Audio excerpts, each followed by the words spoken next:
going to work with me in Hessey's, we found all these old files, you know, the ledgers, and in there, Paul McCartney, John Lennon, George Hessey.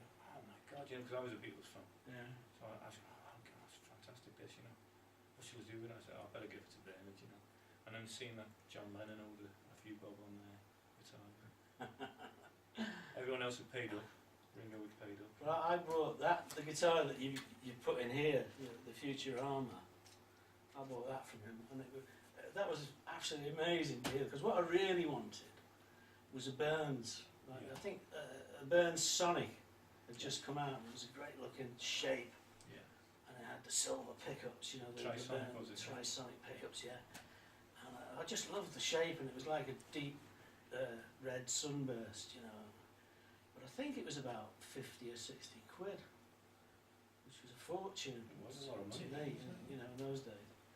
So I knew they did easy terms, and he knew I didn't stand over in hell of paying for it, you know, because you had to put a deposit down anyway, you know. Yeah. And he said, well, I'll show you these instead, you know. And because I'd been in there 100 times, so I think he was like, is this guy really going to buy anything? You know? And he said, I'll show you these. And he showed me this Rossetti Lucky 7. Do you remember the Lucky Rossetti? 7, yeah. And he says, no, this, I think it was 14 guineas or something. And it was green, black and green. And I think Paul McCartney actually had one originally, didn't he? Yes, he did. And he played upside down and stuff.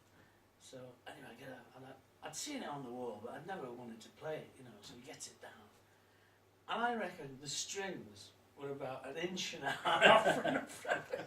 It's like Action that, was you know. terrible, yeah.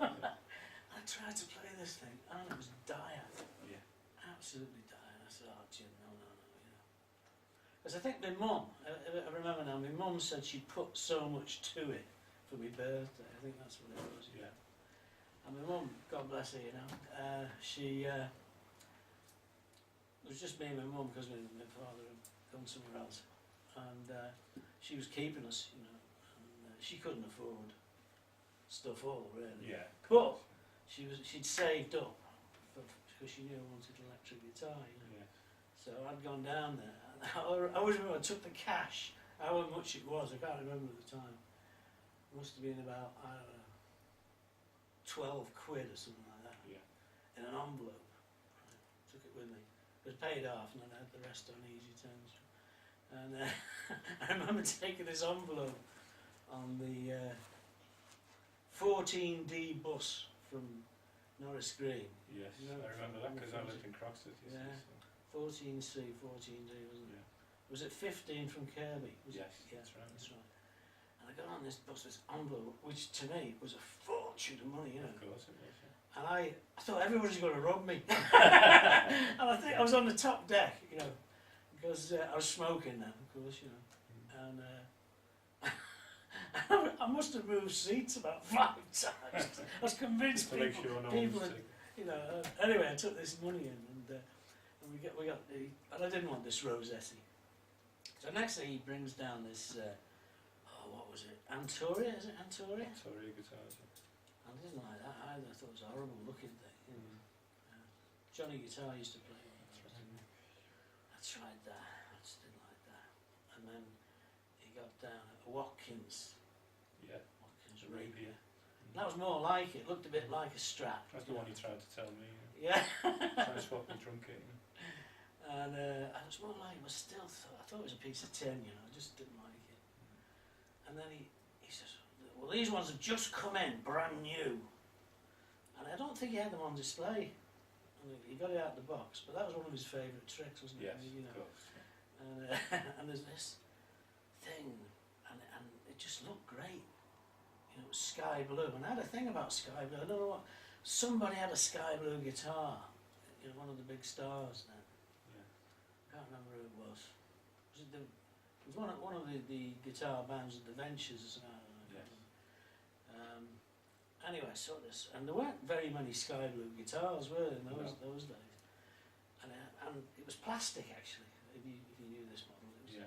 was was a Plastic piece of Plastic, plywood yeah. and plastic cover, and it had this like this imitation speaker grill in the middle of it. Yeah, You know. I've seen them quite a few But I times. mean, I've always been a sucker for bling. You know? Yeah. And this was a bling thing. Bling You know. guitar. So I think he started off at about 27 guineas or something like that. You know. Everything was in guineas, Guineas in those then, days, yeah. wasn't it? Which is a real rip-off, wasn't it? The This is extra making it shawl, sound cheaper than it was. And, you know, screwed him down to 25 or something. And I remember saying to him, I says, do I get a case with it? He said, you bloody hell, you cheeky man! That's Jim all over it. Yeah. So I didn't get a case. What he gave me was a plastic bag. Yeah. Right, I got a plastic bag. With the Hessey's logo on it. So I bought it. I got the thing on a little hire purchase book, you know, for the residue. Up to 12 quid down or something. And of course you had to go in there, didn't you? Every Yeah. week and pay. That's right. Little book. So I had to get on the bus every week to go down and pay. Not everyone does it. And I took it home. I got on the bus.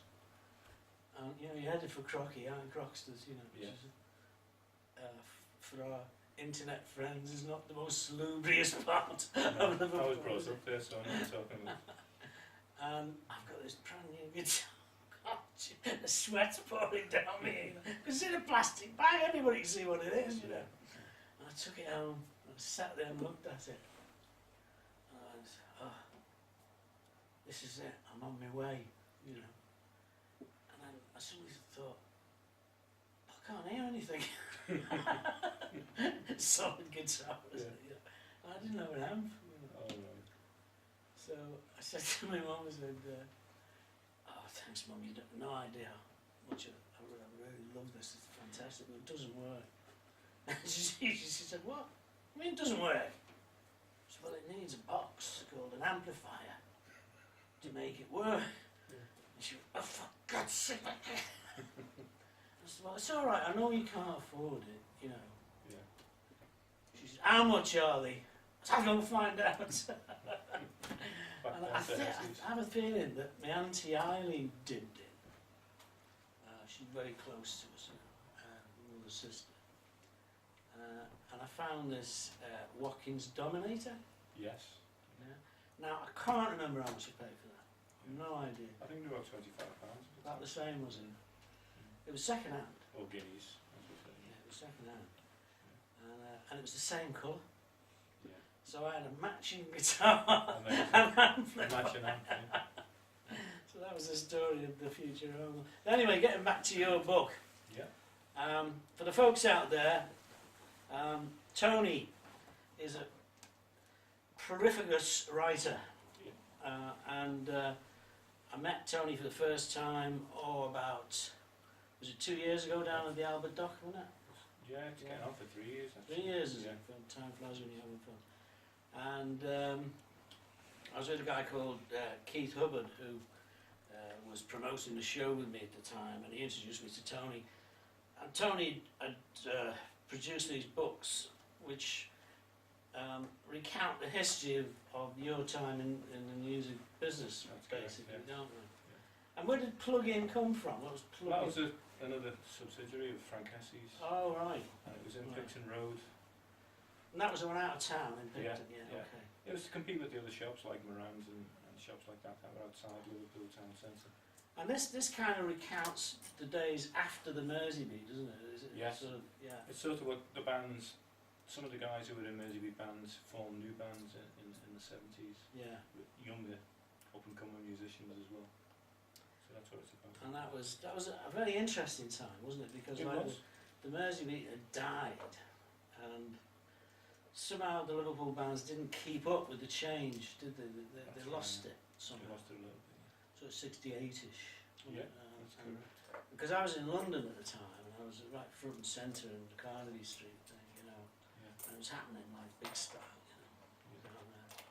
But for some reason Liverpool had died, didn't it? Yeah, And then the next wave came, didn't it? correct. And Yeah. to many people, that was more exciting the original one, wasn't it? Because there was so much going on. It wasn't sort of a one sound. There was so many different types of genre going on. There was different bands to form different type of music. Liverpool Express were one of the most popular ones. That's right, with Billy Kinsley from the Mersey Beach. Yeah. But I remember Colonel Bagshot. Yes. I worked for when I got out of the music business, 'cause I was already in the music business for 4 years. Yes. I started playing when I was just 16, and I left the band just before my 20th birthday. So I only had 4 years playing, and I left because I got a job with a tobacco company in Liverpool called Ogden's. You know about Ogden's, I remember Ogden's. Played their club a few times. And I got a job as a rep. We were out there selling tobacco and American cigarettes and stuff. Yeah. Great job, fantastic job. Which is what got me to London. Did all the Carnaby Street stuff, and we used to sell the fags into all the clubs in London. You know. That must have been excellent. There's American cigarettes, Pall Mall, Lucky Strike. And we had a campaign once a year. I'm digressing a bit, but it'll come back in a minute to this. And we'd go down there and we'd have the run of the clubs, you know, because we'd do a deal once a year where if they bought a carton of fags off us, they'd get a carton free. And we used to deliver them from the car. And I had the first shooting brake ever, which was a thing called an Austin A40. Do you remember I that? remember that. It was the first one that pulled down at the back. Yeah. So you get loads of stuff in. But I remember parking in Park Lane, because we did the Playboy Club. Yes. And I met Victor Lowndes briefly, because he was always there, you know, the guy who owned the whole show. And I was treated like God. Mind you, they sold a lot of cigarettes, you know, and some phenomenal deal. Because a lot of Americans used to go to the Playboy Club. Yeah. Phenomenal deal for me and for them, you know. So I was treated to a bunny girl time. And we did all the Soho, you know. So yes. So what I didn't see, I would see. I understand. Now another fella working with me at that time was Terry McCusker. Oh, Terry. Yeah. Okay, no Bagshot. So and Terry had left the band, and he'd had his hair cut because you had to. You know, you're wearing a suit and all this nonsense. You know. In fact, it was that bad. You had to wear a trilby. Can you imagine 19, 20-year-old kids have to wear a suit and a trilby? Well, anyway, that's what we had to do. And Terry joined after me, and you knew his heart wasn't in it. You know. Yeah. You knew his heart wasn't in it. His heart was in the music. And strangely enough, I mean, I didn't talk to him too much about my time in the band then, because it had gone for me. And when we were out and about, because we used to travel all over the country, I took a guitar with me, and we used to do like a duo with another guy on the team called Mike Jones from the Wirral. I've never seen him to this day since then. And we used to do like a little duo in the pubs and the clubs, and we did holiday camps in the summer. We used to get up on the stage at the holiday camp, you know, we'd get free booze and all that stuff.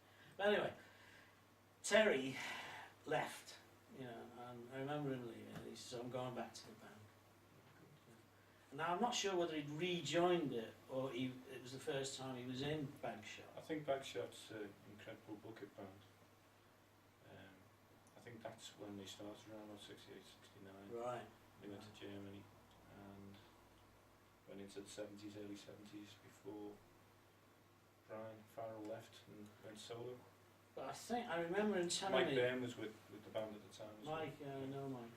But I remember him telling me at the time that they got a deal in Monte Carlo, is that right? That's correct, yeah. And they played the casino in Monte Carlo. And there's me, flogging cigarettes in the back street of Birmingham. Yeah. And there's Terry at Monte Carlo. I'm thinking, I made the wrong decision. Well, that's how I knew Terry. Yeah. And I didn't see Terry again until 3 years ago. Yeah. At Fort Perch. Yes. He was down at Fort Perch. And I know he still plays, doesn't he? Yes, he does. Yeah. And we exchanged a few words, you know, but not not very many really. I think his dad wasn't so well at the time. That's or, correct. or something. But Colonel Bagshots have been together a few times since they reformed a few times. Yeah. But everybody I know says he's one of the best drummers Oh, ever. fantastic drummer. Because you're a drummer as well, aren't Yeah. you? Originally I was a drummer, yeah. But yeah, Terry McCusker. Well, Terry and Colonel Bagshot played for the launch of that first book. Did they really? On the Cavern Yeah. in 2006. What was the other band he was in? He was in Nickelodeon, Bunny, the girls. Wasn't he in the Fruit Eating Birds? I'm not too sure of that. I have to remember. Pretty sure he was. Yeah. He was in a couple of bands before. Because they were the band that was on Sorrow, weren't they, with the Yeah. Merseys? They were Yeah. back in the Merseys. That's right. He was in a couple of 60s bands, and then I think late 60s was Colonel Bagshots. Yeah. But this, so anyway, Tony very kindly has given me a copy of the you did two of these, didn't you? Yeah, plug in two, yeah. Plug in two. I'm working on volume 3 at the moment. And this is a fantastic encyclopedia of the bands after the Mersey beat. And a lot of people outside of Liverpool think that music died when the Beatles left, but that was so far from the truth. Yes, Wasn't it? definitely. And again, they're just fabulous musicians, many of whom never got a chance, did they? They never got out. No, but some of them did, and if you read through the early part of that book, there's quite a few bands that were actually signed by major labels, you know, including Nuts, A&M, Colonel Bagshots were signed, Dolly Dark. And of course, Rockin' Horse Yeah, great band. with Jimmy Campbell. Yeah, Little story of Jimmy. When I kicked off, when I left the Bumbleys, yes. I think I've got this right. I can never remember the sequence. I think that's right, yeah. I joined up with a fellow called Ronnie Cleaver and a fellow called Pete Campbell Yes. in Kirby. And I always used to take my amp and my guitar on the 15D bus up to, oh shit, what is it now? Westgate, no, I know, Westvale. Westvale. Yeah. And every week we'd go up and practice up there. And of course, Pete Campbell was Jimmy's brother. Yes. And he was prime mover in the Kirby's. Yes. Yeah. At that time they were called the Panthers. Originally called the Panthers, yeah. Didn't know that. And they were the big band in Kirby, you know, and they were like, almost like the Beatles in Kirby. And I'd never seen them, you know, I'd only heard Pete talk about them, you know. But basically the band that we formed, which was called the Fontanas, were like the baby Kirby's. Because Pete stole all of Jimmy's songs. Oh, I see. You know? And we'd do all these obscure things I'd never heard of, you know. Yeah. But it was good, and we eventually got a manager called Ian Comish. Do you know Ian Comish? Yeah. And Ian paid for all the gear and got us all the He booking. was an agent as well, wasn't he? Yeah. And it was from Ian. Ian's wife worked at Ogden's, Yes. and she got me the interview at Ogden's. That's how I got the job. That's why it's come back in a circle, isn't it? So incredible. But I was talking to Brian Jones of The Undertakers the other Yes. day, and we were talking, somehow we got on to Jimmy Campbell and stuff, and I said, well, yeah, I played with Pete, you know, early days, and apparently he lives in the Wirral now. He goes to a pub in the Wirral, which Brian knows, so I might just bowl Catch down up with him, there, yeah. because I had never seen him since that time. Oh, you'll have to catch up. Um, Might have some decent photographs of you. Yeah. But I mean, as I roll around, particularly with Liverpool Beat, and we meet all these people, it's incredible how everything's connected in some way. It's like, you know, connect The music the world, dots. yeah, of Liverpool is, everybody's connected. They all either played with the likes of Ken Parry. Everyone's played with Kenny Parry, Yeah. which, you know, very well regarded guys. Fantastic musician. And I got up at Mersey Cats a few years ago when I first started playing again, because I hadn't played since the 60s. You know, I Yeah. had a guitar in the lounge and stuff like that, but I'd never actually gone out since the 60s. And I got up on stage at Mersey Cats in, I think, 2007. Yeah. That was the first time I'd First ever. time in all that time. And Bernie Prescott, who was the chairman or vice chairman at the time, someone got talking to me and he says, "You play?" I said, "Yeah, I play." Yeah. He said, "Well, you get up." And I wouldn't get up, you know, because I was shitting myself basically, you know, after all those years. And he said, "Go on, you get up, you know, we'll sort you out." And they had a house guitar.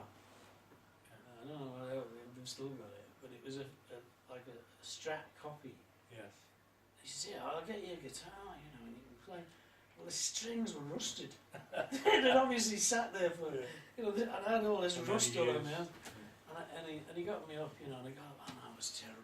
Oh, I was absolute. It was an embarrassment, you know, because I just, you know, I was missing notes. Really. Yeah. Well, it got you back out there. But it got me out now, and here's where the circle turned. And I started getting up with the jam band regularly, and this guy used to get up, fabulous guitarist, and I thought, boy, can this fella play, you know, I'd love to know how he does all that stuff. And there's a fellow called Alan Hansen. I knew you were going to say that. I was with Alan the other day, actually. Yeah. It was one of the loveliest people I've ever met He's in the music fantastic. business. Yeah. And Alan somehow has found a way to still look about 25, hasn't he? Yeah. And he's still got his Beatle haircut. Yes. And to think that he's 60 is just unbelievable, isn't it? And he is an awfully nice guy. You know. And he's a tremendous I fellow. met him a couple of days ago, first time in a while. Yeah. And you know, he likes his country music. Well, he was on a course where I used to teach him. And I think in this book, there's a country band that he was in. Yeah, He's that's featured right. in this book, isn't he? Country Comfort. Country Comfort, that's right. He Yeah. was also in Threshold as well, another band. Sort of like a late 60s band he was in called Threshold. And you know, he's just in demand as a player, isn't he? Oh, He plays in Crosby a lot now, doesn't he? That's right. So it's a small world. The other he gave me, because I said, "How do you play all that, those country licks?" Because I've never been a country player, you know. Yes. You've got to have particular abilities to Yeah. play country. And he gave me this Albert Lee instructional DVD, which I treasure to this day. Yeah. And Alan, if you're watching, I know it's 4 years ago since you gave me the DVD, and I've just completed lesson 1. So that was Alan. But again, you know, we're reading this book before we get on to this one, which is the main reason why we're here today. Yeah. Some of the players, I mean, Gaskell is an example. Fantastic player. You know, what a sax player. Albie Donnelly. Oh, Amazing. you know, supercharged, wasn't it? Yeah, they were a great band, Supercharged. And Still of course, are, actually, he's still going. Albie's still playing Supercharged, still doing it. of course, he was playing with Ozzy U from the Hideaways, Yeah. who I interviewed a couple of years ago. There is a video on Liverpool Beat you Yeah. can listen to. Albie is $1 million. Ozzy $1 million person again. He's just Yeah. so nice. Lovely guy. And of course, Good actor as famous. well as a good guitarist. Yeah, famous as an actor. I mean, if anybody out there remembers a series called Father Ted, Yes. remember Father Ted? Yeah. And Ozzy featured as the Chinese chef, I think. Yes. So if you get a chance to watch Father Ted, the Chinese episode, you can see Ozzy. Very recently he was in Come Fly With Me, was he? That's right, yeah. After the Little Britain guys, you know. Yeah, indeed. So that was plug-in. There's plug-in 1, plug-in 2, and plug-in 3's coming It's on shortly. its way, yeah. Definitely. Which is great, and they're huge books. You know, there's just beautifully presented with loads of colour photography, because we had colour cameras all of a sudden then. Yes, that's right. You can tell it's the 70s. And some excellent stage wear as well. Yeah. And oh yeah, the Buzz Brothers. I remember them. One of the ones is no longer with us, is he? Is it? That's Bernie. Yeah. Bernie, because I saw. Is it Bobby? Or, There's Bobby and Willie. You've probably seen Willie goes out with Willie. Randy King. right. And they got up at Mersey Cats one time. And, Yeah. oh, sensational. Amazing. Absolutely sensational. So we're so lucky in Liverpool, aren't we, with all these The talents. talent, unbelievable talent. But now we get on to the new book. Yes. So what inspired you to write it? Well, as I said from the first book, the plugin book, I kept diaries from the age of 16 in all the musical instrument shops I worked in, of all the guys who come into the shops. Kept photographs and all the paraphernalia. And with Hessey's, I felt so like honoured to actually go and become department manager there after working as well, because I knew that the Beatles had shopped there and all the Merseybeat bands, you know, the great bands that I actually aspired to be like.